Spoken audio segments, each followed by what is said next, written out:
music mogul, rap icon, a man who seemed untouchable.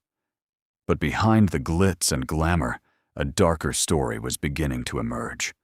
The world was stunned when Sean "Diddy" Combs became the target of federal investigations and a wave of civil lawsuits.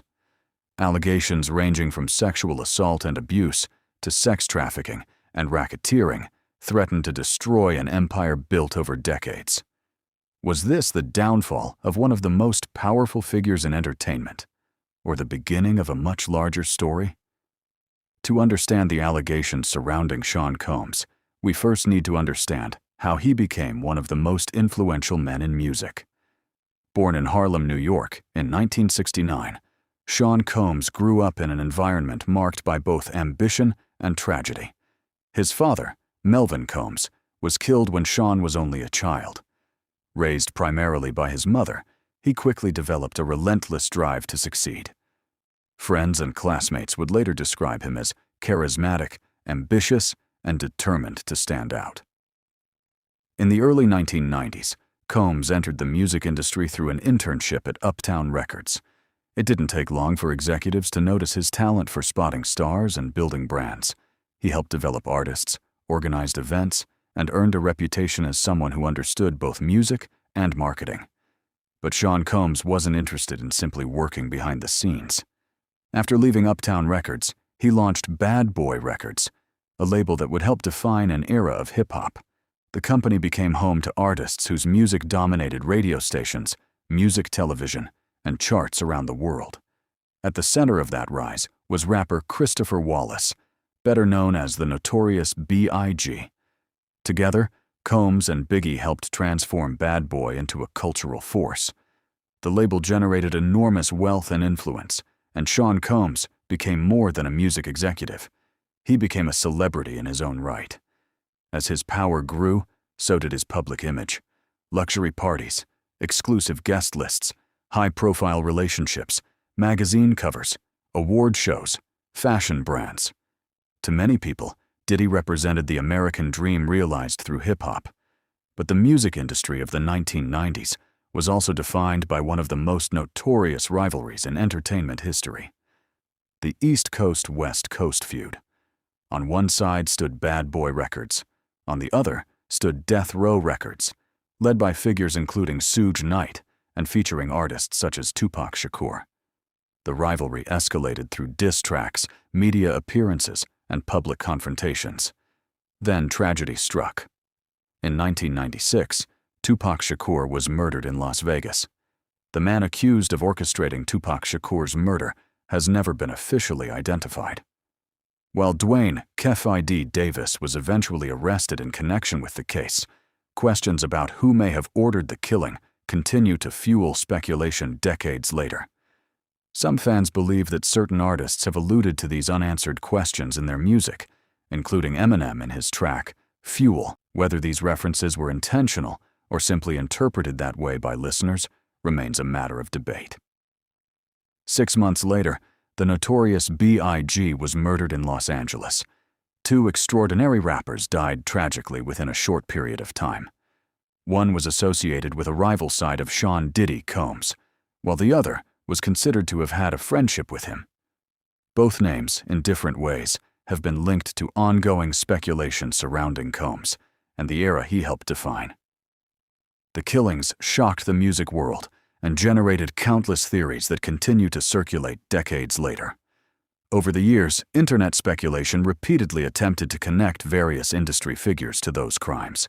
However, speculation is not evidence, and many of those claims remain unproven.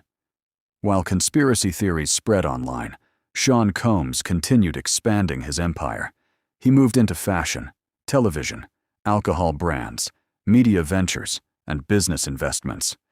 His influence reached far beyond music. For years, Diddy appeared almost untouchable. Then came the parties. Known as white parties, these lavish events became legendary. Celebrities, athletes, business executives, and socialites attended gatherings that represented exclusivity and status. Photographs from those events would later flood social media after allegations against Combs became public. Suddenly, old images took on new meaning in the eyes of internet users. People began asking questions. Who attended? What happened behind closed doors? What did people know? Most of those questions produced speculation rather than answers. But in late 2023, something changed. Singer Cassie Ventura filed a lawsuit against Combs. The allegations were explosive.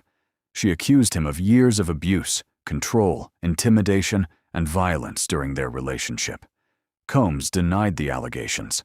The lawsuit was settled quickly, but the public impact was enormous. For the first time, accusations that had circulated privately for years were now front-page news.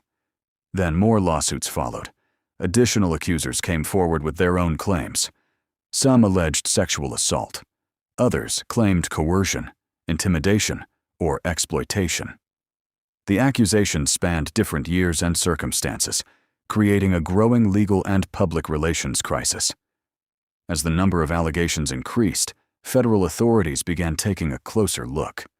In 2024, federal agents conducted searches at properties associated with Combs. Images of law enforcement vehicles outside luxury homes spread across television broadcasts and social media platforms around the world. The raids fueled intense public interest. What were investigators looking for? Surveillance video shows Combs being taken into custody in a Manhattan hotel last week. At the same time, online discussion reached unprecedented levels. Every interview, every old photograph, every celebrity interaction, every rumor. Millions of people began examining decades of entertainment history through an entirely different lens. Some internet users claimed that powerful figures throughout the entertainment industry must have known more than they admitted. Others argued that social media was creating guilt by association, turning photographs and party invitations into evidence of wrongdoing without proof. The truth often became difficult to separate from speculation. As prosecutors publicly outlined allegations, attention focused on claims involving organized criminal activity, transportation of individuals, and events described in court filings. Combs and his legal team strongly denied wrongdoing. The legal battle quickly became one of the most closely watched cases involving a major entertainment figure in recent history.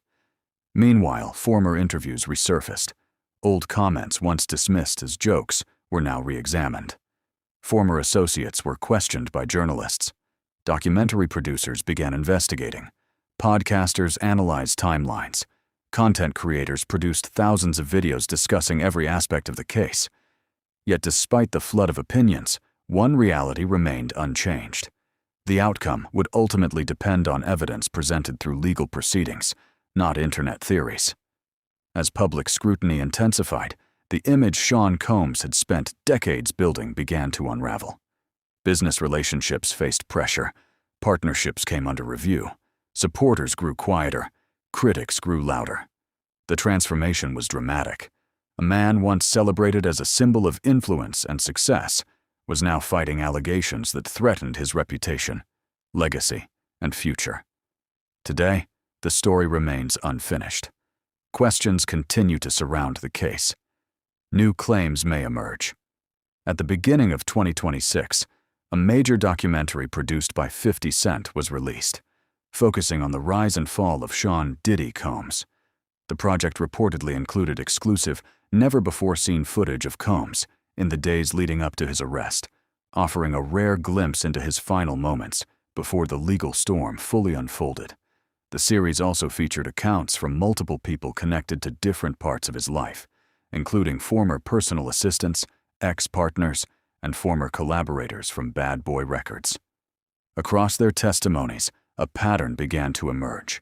Allegations of abuse, intimidation, coercion, and emotional control were repeatedly described from different perspectives.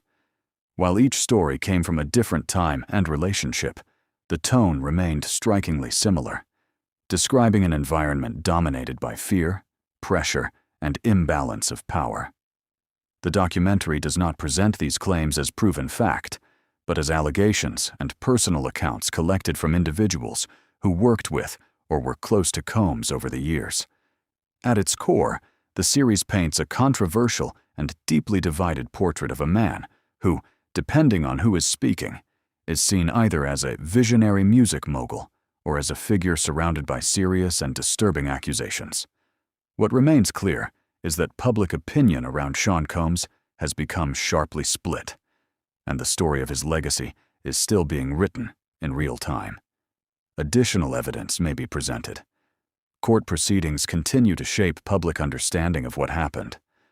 But one thing is beyond dispute.